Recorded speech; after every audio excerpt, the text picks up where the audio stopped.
সুপ্রিয় দর্শক শ্রোতা মণ্ডলী, আপনারা এই মুহূর্তে আমাকে যে যেখান থেকে শুনছেন এবং পরবর্তী যে যেখান থেকে শুনবেন, আপনাদের সকলকে জানাই আমি আমার প্রাণঢালা অভিনন্দন এবং শুভেচ্ছা আমার কথা শোনার জন্য।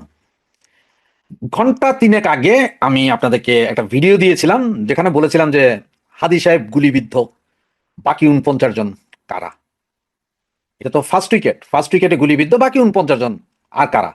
সেটা আমি বলেছিলাম কারণ হচ্ছে যে আপনাদের এই যে রাশেদ খানের কথার পরিপ্রেক্ষিতে, যেটা আবার একদিন আগে রাশেদ খানকে নিয়ে একটা ভিডিও বানিয়েছিলেন যেখানে উনি বলেছিলেন যে ৫০ জনকে টার্গেট কিলিং করা হবে। সে বিষয়ে ভিডিও করেছিলাম। সকালবেলা আবার হাদি গুলিবিদ্ধ হওয়ার পরপরই ভিডিও করেছিলাম এবং আপনাদেরকে তখন বলেছিলাম প্রত্যেকটা আপডেট আপনাদেরকে আমি তাৎক্ষণিক জানাবো। আর সে আপডেট এখন একটা বিষয় একটু পরিষ্কার করার জন্য আপনাদেরকে আমি সামনে এসেছি আপনাদেরকে বলার জন্য, যেটা আপনারা হয়তো ব্যানার এবং হেডলাইন দেখে হয়তো কিছুটা আঁচ করতে পারছেন যে আমি হেডলাইন লিখেছি যে হাদি গুলিবিদ্ধ, ঘাতক মির্জা আব্বাস না আসিফ। আসলে কি? দুই দিকে হাদির গ্রুপের লোকজন বলতেছে মির্জা আব্বাস, কিন্তু আমার মনে হয় আপনারা যদি একটু চিন্তা করে দেখেন তাইলে আসিফ মাহমুদ সজীব ভুঁইয়া নয় কেন? এটাকে একটু চিন্তা করে দেখবেন। দেখেন, আপনাদেরকে বেশি সময় নিব না, আমি একটু বলি। ঢাকা ৮, এই ঢাকা ৮-এ মির্জা আব্বাস বিএনপির পদপ্রার্থী, হেভিওয়েট পদপ্রার্থী। ওনার কাছে দাঁড়ানোর ক্ষমতা এদের কারণে এইসব বাচ্চা উপদেষ্টা বা বাচ্চাদের নাই। তো এখন ওই জায়গায় আবার জামাতের একজন প্রার্থী ছিলেন ডাক্তার হেলাল উদ্দিন, যিনি আবার জামাতের জয়েন্ট সেক্রেটারি ছিলেন। একটু খেয়াল করে দেখেন। এবং সারা ঢাকা ৮-এর এমন কোনো অলি গলি নাই যেখানে এই ডাক্তার হেলাল উদ্দিনের পোস্টার বা ব্যানার লাগানো হয় নাই। তো হঠাৎ করে ৩ দিন যাবত ওখানে হয়তো হেলাল উদ্দিনের প্রার্থীটা চেঞ্জ হবে এগুলো শোনা যাচ্ছিল। এর ভিতরেই আপনার আজকে সকালবেলা জামাত আবার ডিক্লেয়ার দিল ওখানে সাদিক কাইম জামাতের প্রার্থী। তাহলে এখন দেখেন, সাদিক কাইম ঢাকা ইউনিভার্সিটি দিয়েই পরিচিত, আমাদের হাদি সাহেব উনিও ঢাকা ইউনিভার্সিটি দিয়ে পরিচিত। একটু দিয়ে ডটগুলো মিলান। মির্জা আব্বাস ঢাকার শহরে এমনিই পরিচিত। আর এই যে আজকে যেই মিছিলটা হয়েছে, মানে যে গণসংযোগ, ঢাকা ৮-এর যে গণসংযোগ করতে গেছিল হাদির সাথে তার পিআর টিমের সদস্য ছিল এবং বিভিন্ন ভিডিওগুলো এখন পর্যন্ত ভিডিওগুলো দেখার পরে আমি আসলে আবার ভিডিও নিয়ে এসেছি যে এই ভিডিওতে ওরা যা বলছিল যে এই ২ জন লোক কন্টিনিউ সকাল থেকেই তাদের সাথে ছিল, আশপাশে ছিল। তার মানে ভাই, এই যে হাদি যখন গণসংযোগে গেছে, তাহলে এই ২ জন তার পিআর টিমেরই সদস্য। কারণ এই ২ জন যদি তার পরিচিত না হইতো, তাদের নিজেদের লোক না হইতো, আগে থেকে পরিচিতি না থাকতো, তাহলে এই ২ জন লোক সকাল থেকে তাদের সাথে ঘুরতেছে, বিভিন্ন জায়গায় যাইতেছে, এটা ওনারা সন্দেহ করেন নাই কেন? বা তখন ওনারা চার্জ করেন নাই কেন? কারণ ওনারা তো যে কোনো জায়গায় মত করে দেবে, তোরা কারা, আসো বাবা মায়েরি। হেলমেট ছিল কিনা তাও জানি না, নাকি হেলমেট বিহীন ছিল কে জানে। সুতরাং ওই ২ জনই নাকি গুলি করছে মোটরসাইকেল থেকে, তার মানে পিআর টিমের সদস্যই গুলি করছে।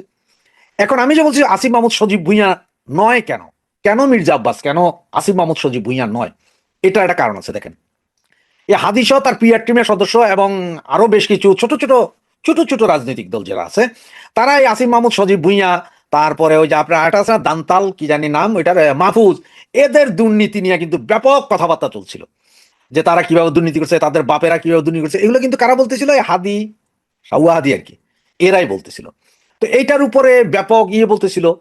তো হঠাৎ করে গতকালকে ওনারা, মানে এটা বাংলাদেশের ইতিহাসে কখনো হয়নি, নির্বাচন ঘোষণার পরে, তফসিল ঘোষণার পরে ওনারা পদত্যাগ করলেন। এবং আজকে এই আসিফ মাহমুদ সজীব ভুঁইয়ার বিশাল শোডাউন বের হয়েছে। এইদিকে শোডাউন, বিশাল শোডাউন, ওইদিকে হাদি ভাই সৌদি আরবের দিকে যাত্রা করেছে। তো সন্ধ্যের টিকটা তো আসিফ মাহমুদ সজীব ভুঁইয়ার দিকে কি পড়ে না? একটা কথা দেখেন, আসিফ মাহমুদ সজীব ভুঁইয়া বলেছিল কি যে ওরা সশস্ত্র সংগ্রামের জন্য প্রস্তুত ছিল। ৫ই আগস্ট যদি শেখ হাসিনার পদত্যাগ না করতেন বা শেখ হাসিনাকে যদি দেশ থেকে বাধ্য করা না যেত, তাহলে ওরা সশস্ত্র সংগ্রাম করত। এবং সে নিজেই বলেছিল তারা ৮,৫০০ না জানি ১৮,০০০ লোককে সশস্ত্র অস্ত্রের ট্রেনিং দিবে। আবার আসিফ মাহমুদ সজীব ভুঁইয়ার কাছে ২টা অস্ত্রের লাইসেন্সও ছিল। উনি সেই অস্ত্র নিয়ে এয়ারপোর্ট ক্রস করার চেষ্টাও করেছে, বিমান হাইজাকের জন্য সম্ভবত, জানি না। তাহলে ওনার কাছে অস্ত্র আছে, ওনার কাছে সশস্ত্র ট্রেনিং প্রাপ্ত ৮,০০০ সৈনিক আছে, আবার ওনাদের কাছে ব্যাপক অস্ত্রের মজুদও আছে। এটা ওনাদের কথা, আমার কথা না, বা আপনার কথা না, সব তো ওনাদের কাছে আছে। তা হইলে আসিফ মাহমুদ সজীব ভুঁইয়া কেন নয়? একটা কি প্রশ্ন করবেন? কারণ হাদি মরলে লাভ কার? হাদি মরলে লাভ হয়েছে ২ জনের, সাদেক কাইয়ুম ঢাকা ইউনিভার্সিটি, আসিফ মাহমুদ সজীব ভুঁইয়া, ২ জনের ২ আসন কনফার্ম। কারণ হচ্ছে যে আপনারা সবাই ঘৃণা ছড়াবেন কার দিকে? মির্জা আব্বাসের দিকে। সুতরাং লাভ হচ্ছে যে জামাতের সাদিক কাইয়ুম, তিনি ঢাকা ইউনিভার্সিটি, তারপর আপনার হাদি, ঢাকা ইউনিভার্সিটি, আসিফ মাহমুদ সজীব ভুঁইয়া, উপদেষ্টা ভাই বিশাল। সুতরাং এখন আপনি একটু চিন্তা করেন, তো দুয়ে দুয়ে চার মিলান। হাদি আহত হওয়ার সাথে সাথে সাদেক কাইয়ুমের নির্বাচন ঘোষণা দেওয়া, সেই জায়গায় যদিও যদিও doctor Helal Uddin joint secretary জামাতের ছিল, ওনাকে বাদ দিয়ে সাদিক কাইয়ুমরা আনানো। আবার ওইদিকে আসিফ মাহমুদ সজীব ভুঁইয়ার আজকের বিশাল গণসংযোগ সহ আনন্দ মিছিল, আর ওইদিকে হাদির পিয়ার টিম থেকে কেউ বা কাহারা ওনাকে নাকি গুলি করে দিয়েছেন। একটু মিলান, যদি মিলে কথাগুলো একটু ভেবে দেখবেন আপনারা, অনুরোধ এটুকুই, ভেবে দেখেন। তবে আমার মনে হয় সামনে আরো অনেক খেলা আছে, রাত পোহাতে পোহাতে আরো কত যে খেলা আসবে সেটা এখন উপরালাই হয়তো জানে। জয় বাংলা, জয় বঙ্গবন্ধু।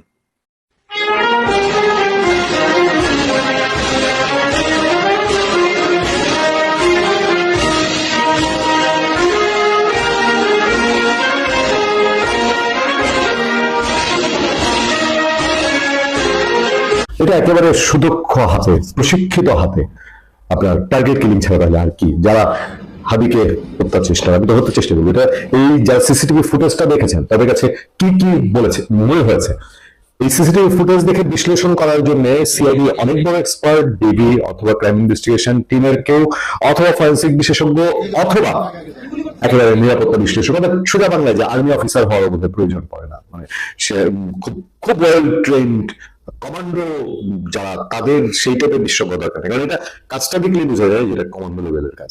মানে অন্তত আমরা সিনেমায় যা দেখি এটা পুরো সিনেমাটিক ব্যাপার, ধাপে ধাপে কয়েকটা বিষয় আসে। প্রথমত কি, মানে রাজনৈতিক নেতৃবৃন্দের উপর হামলার বড় ঘটনা ঘটে। বাংলাদেশ এখন এমন একটা ফ্যাক্টর, এমন একটা জায়গায়, এখানে কি আর কোনো চিহ্নিত শত্রু নাই যে বলবে যে শুধু আওয়ামী লীগের শত্রু আর আমরা সব ভাই ভাই, ব্যাপার কিন্তু সেখানে না। এখন কে কার শত্রু আর কে কার মৃত্যু বোঝা মুশকিল। সেই সময় এটা মোটামুটি যে ভিডিও ফুটেজ দেখছে বা ঘটনার প্রভাব আমরা বিশ্লেষণ করছি, এটা হাদিকে অন্য কোনো কারণে না, যে রাজনৈতিক নেতৃবৃন্দ অনেক সময় সেন্সেশন তৈরি করে, অনেক সময় এই ধরনের পরিস্থিতি তৈরি হয় রাজনীতিতে, কোনো একটা পক্ষ কেউ আঘাত করে, নির্বাচনের সময় অনেক প্রার্থী নিজেরা সিচুয়েশন তৈরি করে, এটা ব্যাপারটা নিশ্চিত তা না। এটা একেবারেই হাদিকে চিরতরে শেষ করার একটা মিশন। এটা বোঝার জন্য সাধারণ সেন্স এবং চোখই যথেষ্ট।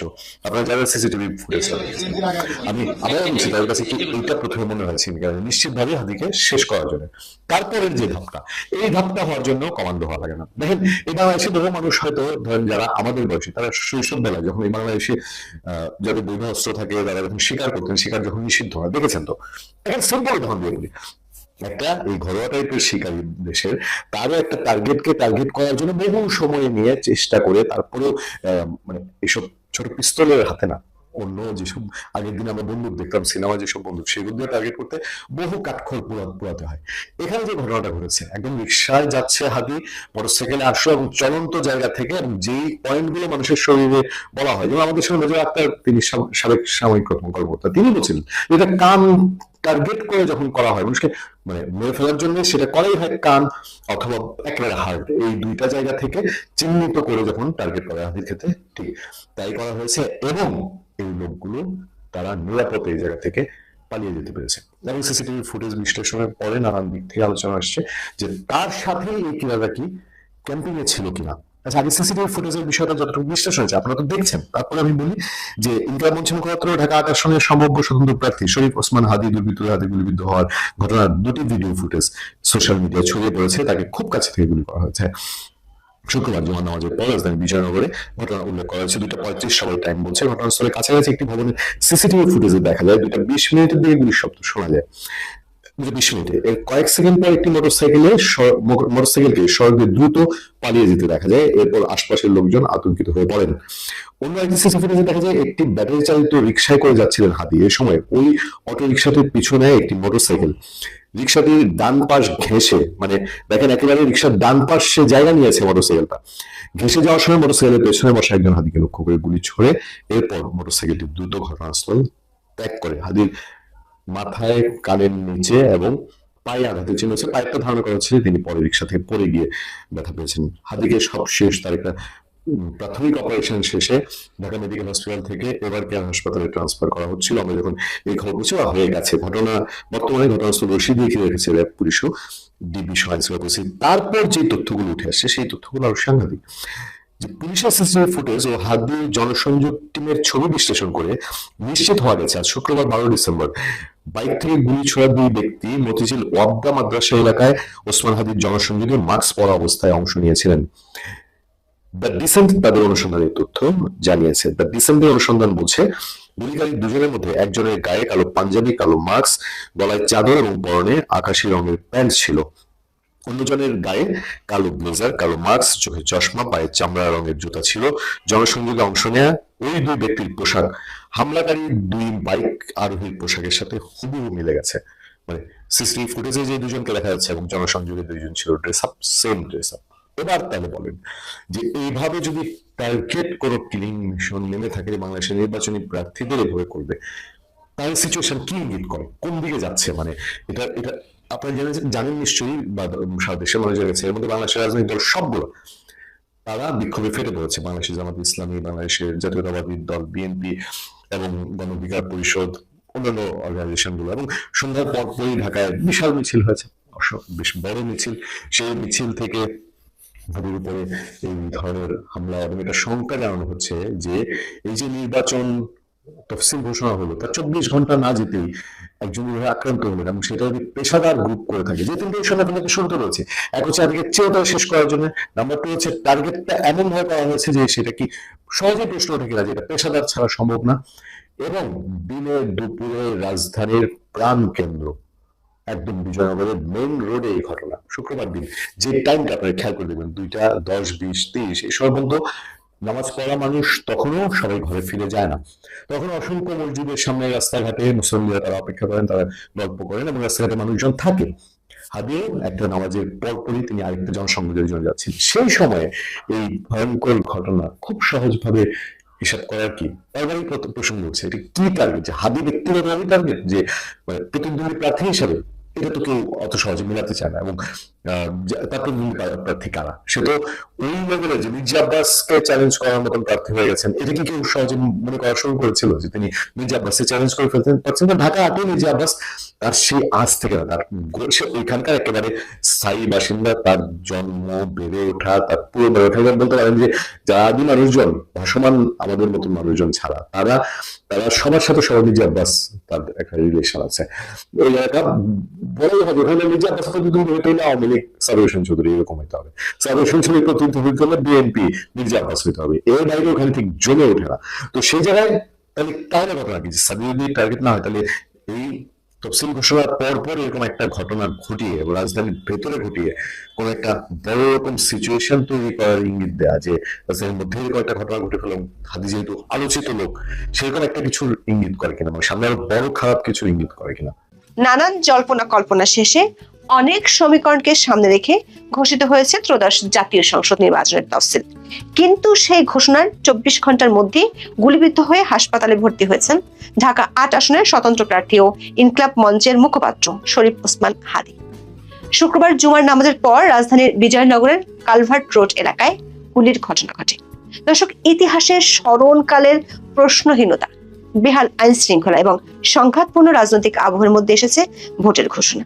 সেই ভোটে আবার নিষিদ্ধ থাকছে দেশের প্রাচীনতম এবং অন্যতম বৃহত্তম দল আওয়ামী লীগ। এর মধ্যে একতরফা নির্বাচনের বিরুদ্ধে মাঠে নামার ঘোষণা দিয়েছে দলটি। প্রশ্ন হলো, নির্বাচন ঠেকাতে দলটি আসলে কি করবে? তবে এরই মধ্যে বিদেশি সংবাদ মাধ্যমে নতুন করে সরব হয়েছেন দলটির সভানেত্রী এবং সাবেক প্রধানমন্ত্রী শেখ হাসিনা। অন্তর্ভুক্তিমূলক নির্বাচনের বিষয়ে ভারতের প্রকাশ্য অবস্থানের পাশাপাশি বাড়ছে আন্তর্জাতিক চাপ। আবার দেশে সরকার অনুমোদিত দলগুলোর মধ্যে বাড়ছে সংঘাত। প্রতিপক্ষের হামলায় শুরু হয়ে গেছে প্রাণহানি। তফসিল ঘোষণার পর নানামুখী সহিংসতার ঘটনা কতটা বাড়তে পারে, আইন শৃঙ্খলা বাহিনী কিভাবে তা দমন করবে, সেটাই বড় উদ্বেগ হয়ে উঠেছে। আবার এমন এক সময় ভোটের ঘোষণা দেওয়া হয়েছে যা পেছানোর সুযোগ খুব একটা নেই। ভোটের তারিখের 1 সপ্তাহ পরেই শুরু হবে রমজান মাস। কোনো কারণে তফসিল প্রলম্বিত করতে হলে অন্তত 3 মাস পেছাতে হবে। সেক্ষেত্রে প্রধান উপদেষ্টা এর আগে ঘোষিত জুনের মধ্যে নির্বাচনের ঘোষণাই হয়ে উঠতে পারে প্রকৃত বাস্তবতা। বহু সমীকরণের চাদরে মোড়ানো এই তফসিল শেষ পর্যন্ত কোথায় গিয়ে পৌঁছায়, প্রধান নির্বাচন কমিশনার এএমএম নাসিরউদ্দিন জানিয়েছেন নির্বাচন হবে 12ই ফেব্রুয়ারি, আর সেই দিনই একই সঙ্গে অনুষ্ঠিত হবে জুলাই সনদের উপর গণভোট। অর্থাৎ ভোটাররা বুথে ঢুকলে পাবেন 2টো ব্যালট, দুটোতেই তাদের ভোট দিতে হবে। অতীতে বাংলাদেশে 3 বার গণভোট হলেও জাতীয় নির্বাচনের সঙ্গে একত্রে এমনটা এই প্রথম। এটা যেন বার্গারের সঙ্গে ফ্রাই ফ্রি ব্যাপার। ঘোষিত তফসিল অনুযায়ী সংসদ নির্বাচনে মনোনয়নপত্র জমা 12 থেকে 29 ডিসেম্বর পর্যন্ত এবং বাছাই চলবে 30 ডিসেম্বর থেকে 4 জানুয়ারি পর্যন্ত। মনোনয়নপত্র প্রত্যাহারের শেষ তারিখ 20 জানুয়ারি। এর 3 সপ্তাহ পর হবে ভোট গ্রহণ। প্রার্থিতা প্রত্যাহারের পর 21 জানুয়ারি প্রতীকবদ্ধ হবে। সেক্ষেত্রে মনোনয়নপত্র জমার জন্য 18 দিন এবং প্রচার চালাতে 20 দিন সময় পাবেন এমপি প্রার্থীরা। 12 ফেব্রুয়ারি সকাল 7:30 থেকে বিকেল 4:30 পর্যন্ত চলবে ভোট গ্রহণ। এবারে নির্বাচনে মোট ভোটার 12,76,00,000-এর বেশি। একটি দারুণ খবর হলো 3 লাখের বেশি প্রবাসী বাংলাদেশি ভোটার পোস্টাল ব্যালটে দিতে নিবন্ধন করেছেন। কিন্তু এইসব ডেট, প্রার্থী আর ভোটারদের মাঝখানে একটা বিরাট প্রশ্ন চিহ্ন দাঁড়িয়ে আছে। দেশের সবচেয়ে পুরাতন ও অন্যতম বড় একটি দল এবং তার সহযোগী আরো কিছু নিবন্ধিত দলকে বাদ দিয়ে ইতিহাসের সেরা ও সুন্দর নির্বাচন কিভাবে সম্ভব? রাজনৈতিক বিশ্লেষকদের অনেকের ধারণা এটাই এবারে নির্বাচনের সবচেয়ে গুরুত্বপূর্ণ একটি দিক। আওয়ামী লীগকে এই নির্বাচনে অংশগ্রহণ করতে দেওয়া হচ্ছে না। গত 12 মে সন্ত্রাস দমন আইন অন্তর্বর্তী সরকার দলটির কার্যক্রম নিষিদ্ধ করায় নির্বাচন কমিশন তাদের নিবন্ধন স্থগিত করে রেখেছে। ফলে এই প্রথম বাংলাদেশে নির্বাচনের ময়দানে নেই বাংলাদেশের স্বাধীনতা আন্দোলনের প্রধান সংগঠক আওয়ামী লীগ। নানান জরিপে এবং বিদেশি পক্ষগুলোর কাছ থেকে অন্তর্ভুক্তিমূলক নির্বাচনের চাপ আসলেও ইউনূস সরকার আওয়ামী লীগকে নির্বাচনের অংশ নিতে দিচ্ছে না। ভারতের পক্ষ থেকে বেশ কয়েকবার অন্তর্ভুক্তিমূলক নির্বাচনের কথা বলে আওয়ামী লীগকে ভোটে অংশ নিতে সুযোগ দেওয়ার কথা বলা হয়েছে। অবশ্য বাংলাদেশের অন্তর্বর্তী সরকার তাতে কর্ণপাত করেনি। অন্যদিকে আওয়ামী লীগ নেতারা এই ব্যাপারে ইউরোপ, আমেরিকা সহ আন্তর্জাতিক দুনিয়ার সমর্থন আদায়ের চেষ্টা করে যাচ্ছে। দর্শক, এর আগে 2 বার 1988 এবং 1996 সালে জাতীয় সংসদ নির্বাচনে আওয়ামী লীগ অংশগ্রহণ করেনি। তবে সেবার তারা ভোট বয়কট করেছিল। ভোট বয়কট বিএনপিও করেছে, একাধিকবার করেছে জামাত ইসলামীও। তবে আওয়ামী লীগকে এবার ভোটে অংশ নিতে দেওয়া হচ্ছে না। এই ঘটনা অতীতে কখনো ঘটেনি। এই পরিস্থিতিতে আওয়ামী লীগ কি করবে সেই প্রশ্ন অনেক বেশি জোরালো হয়ে উঠেছে। মাস 2 আগে দলের নেতারা ঘোষণা করেছিলেন নো হাসিনা নো ভোট। নির্বাচন নিয়ে সংশয় প্রকাশ করেছেন দলনেত্রী শেখ হাসিনাও। দিল্লিতে তিনি চুপচাপ বসে নেই। তার সবশেষ 2টি সাক্ষাৎকার প্রকাশিত হয় ইন্দো এশিয়ান নিউজ সার্ভিস বা IANS এবং ইকোনমিক টাইমসে। নতুন 2টি সাক্ষাৎকারে আওয়ামী লীগ বিহীন নির্বাচনের পরিকল্পনার কঠোর সমালোচনা করেছেন বাংলাদেশের সাবেক প্রধানমন্ত্রী। বলেন, নির্বাচন অবাধ ও সুষ্ঠু করতে হলে ব্যাপক অংশগ্রহণ ও ভোটারদের জন্য প্রকৃত বিকল্প থাকতে হবে। বড় দলগুলোকে বাদ দিয়ে এমন কোনো নির্বাচন করা সম্ভব নয়। আওয়ামী লীগ নির্বাচনে অংশ নেবে নাকি বর্জন করবে এমন প্রশ্নে শেখ হাসিনা বলেন, বর্তমান পরিস্থিতিতে এই দল নির্বাচনে নিষিদ্ধ।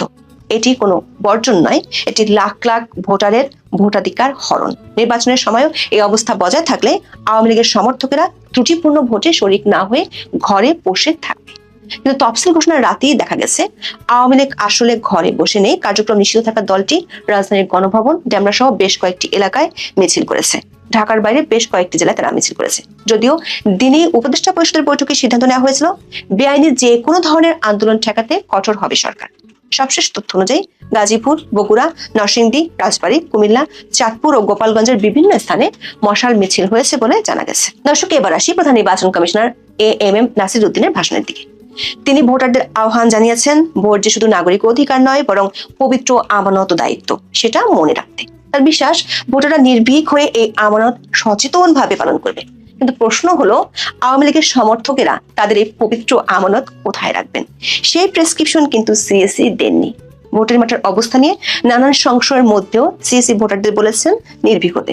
দর্শক, এবার দেখি প্রধান নির্বাচন কমিশনার কেমন নির্বাচন চান, মানে তার ভাষণে CAC ঠিক কি ধরনের নির্বাচন আয়োজনের কথা বলেছেন।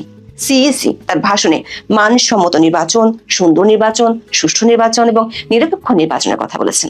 দর্শক, শব্দগুলো বেশ মনোরম, কিন্তু দর্শক তিনি একটি শব্দ ব্যবহার করেননি যেটা এই মুহূর্তে সবচেয়ে বেশি দরকার, সেটি হলো অংশগ্রহণমূলক কিংবা অন্তর্ভুক্তিমূলক নির্বাচন।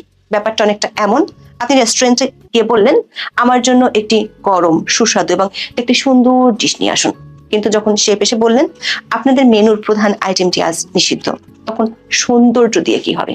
CAC আশা করছেন সবাই উৎসব মুখর পরিবেশে ভোট দেবেন, কিন্তু বাস্তব পরিস্থিতি কি সত্যি উৎসব মুখর?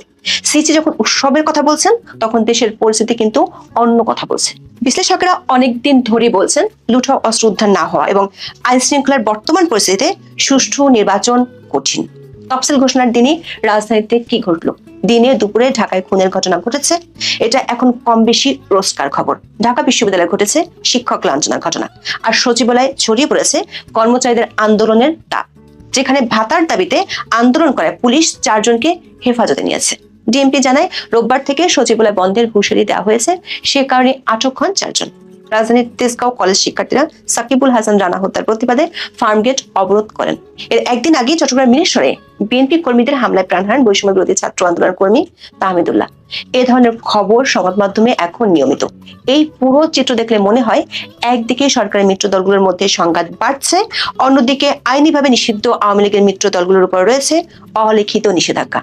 গত জুলাই থেকে নানান ঘটনা প্রবাহে আইন শৃঙ্খলা বাহিনীর মনোবল বেশ দুর্বল। ভোটের মাত্র 2 মাস আগেও সারা দেশে নির্বাচনের উত্তাপ নেই। এই পরিস্থিতিতে সিএসের কাঙ্ক্ষিত উৎসমুখর নির্ভীক ভোট কিভাবে হবে তা নিয়ে ব্যাপক সংশয় রয়েছে। পুরো ব্যাপারটা অনেকটা এমন, আপনি গভীর বন জঙ্গল পার হয়ে এসে বললেন, আমি আশা করছি সবাই হাসি মুখে এবং ফুল হাতে এই পথে হাঁটবে। এত সংঘাত, এত অস্থিরতার মধ্যে একটা জিনিস কিন্তু ইসিকে দূরের উপর রেখেছে।